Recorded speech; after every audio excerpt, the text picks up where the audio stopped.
Watch what happens the next time you're near a fire. Someone's mid-sentence. Someone's reaching for a marshmallow.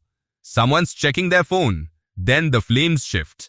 And every single person goes quiet. Not because anything happened. Nothing happened. A log just settled. A flame just bent a different way. And yet, everyone stopped talking and started staring.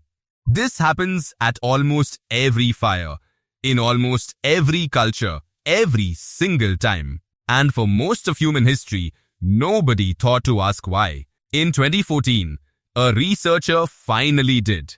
Christopher Dana Lynn, a medical and psychological anthropologist at the University of Alabama, had read something that stuck with him. The idea that campfires might be linked to relaxation in a way that went deeper than just sitting down and resting. So, he built an experiment to test it. Lynn gathered 226 adults and exposed them to different versions of fire. A muted fire with no sound, a fire with its natural crackling sound, and a control condition with no fire at all. He measured their blood pressure before and after. The results were not subtle. People who watched fire with sound showed consistent decreases in blood pressure, and the longer they watched, the calmer they got. This wasn't a one-time jolt of relaxation. It was a dose-response curve. More fire, more calm. But here's the part that actually matters. People who watched a fire with no sound, just the visual flicker alone, did not show the same effect. Let that sink in for a second. We tend to assume fire is hypnotic because of how it looks. The dancing light, the shifting shapes, the visual chaos that somehow feels soothing instead of stressful. But Lynn's data suggests the visual alone isn't doing the work. It's the combination, light and sound together. The crackle paired with the flicker. Your nervous system isn't responding to a pretty pattern. It's responding to a specific, multi-sensory signature that your ancestors heard and saw together over and over for hundreds of thousands of years. A signature that, evolutionarily speaking, meant exactly one thing: safety. Think about what a crackling, visible fire actually signaled to a human body 100,000 years ago. No predator is currently stalking this camp. No immediate threat needs your full attention. You are fed, sheltered, and surrounded by your group. You are, for the first time all day, allowed to relax. Lynn's hypothesis is that this association got wired in deeply, not as a learned behavior each individual picks up, but as something closer to an evolved response, similar to why a baby's cry activates something automatic in a parent, or why the smell of rain triggers a feeling before you've consciously placed it. Fire's specific sensory signature, flicker plus crackle, became a built-in cue for your body to stand down. And there's a twist that makes this even more interesting. Lynn didn't just measure relaxation, he measured something he called prosociality. Basically, how open and tolerant people felt toward others around them. The people who relaxed the most by the fire also became more prosocial, more willing to be around people, more cooperative.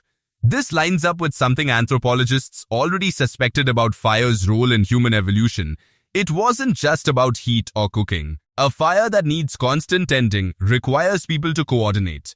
Someone gathers wood, someone watches the flame, someone keeps it fed through the night. If sitting near a fire also happened to make everyone calmer and more cooperative at the exact moment they needed to coordinate to keep that fire alive, that's not a coincidence. That's a feedback loop. The fire makes the group calmer.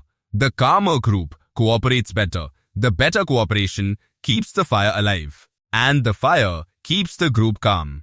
Around and around. For hundreds of thousands of years. This may be part of why early cooperation, language, and even pre-linguistic social bonding had a better chance of developing in firelit settings than anywhere else. Calm brains. Open brains. Brains primed by their own physiology to tolerate the person sitting next to them. Now here's where the story gets interesting for you, specifically, sitting wherever you're sitting right now. This response didn't disappear when civilization showed up. It's still in you. The same nervous system that responds to a crackling, flickering fire today is functionally identical to the one your ancestors had 400,000 years ago. You didn't lose the wiring. You just lost consistent access to the trigger. Most people today go days, sometimes weeks, without ever sitting near a real, audible, visible flame. Stoves are electric. Heat comes from a vent. Light comes from a bulb that doesn't flicker and definitely doesn't crackle. The cue your nervous system is built to respond to has quietly disappeared from most modern environments. And so has the response that used to come with it. This might explain something that seems small, but isn't. Why people instinctively feel calmer at a bonfire, a fireplace, even a candle, without being able to explain why. Why? Staring at flames feels different from staring at, say, a blank wall or a static image, even though both are technically just looking at something. It's not nostalgia. It's not aesthetic preference. It's a 400,000-year-old physiological response, quietly switching on the moment the right combination of light and sound reaches your nervous system. Some researchers have pointed out something else worth mentioning here. With appropriate caution, there's a broader category of natural stimuli, fire, moving water, wind through leaves, that the brain seems to process as calming without much conscious effort. The exact mechanism is still debated and nowhere near as well documented as Lynn's blood pressure findings. But the pattern is consistent. Things that move in complex, somewhat unpredictable, but ultimately safe ways seem to hold human attention in a uniquely relaxing way. Fire might simply be the original example, the one your body learned to trust first. There's something almost strange about this. If you sit with it for a second, you can know intellectually exactly why a campfire is calming you down. You can understand the mechanism, the evolutionary logic, the published research. And it still works anyway. Your blood pressure doesn't care that you've read the study. The relaxation response fires, whether or not you understand it. That's the difference between a psychological trick and something that's actually built into your biology. Knowing how it works doesn't turn it off. We spend a lot of modern life chasing relaxation through apps, supplements, breathing techniques borrowed from traditions we barely understand. Meanwhile, one of the most well-documented, measurably effective relaxation triggers available to a human nervous system is something your ancestors had unlimited, free access to every single night.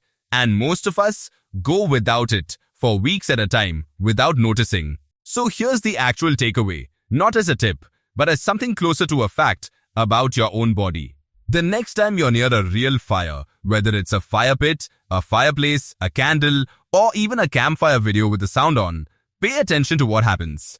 Not metaphorically, literally, notice when the talking stops. Notice when your shoulders drop slightly without you deciding to drop them. That's not you choosing to relax. That's 400,000 years of evolutionary history, recognizing something it has been waiting, quietly, to see again.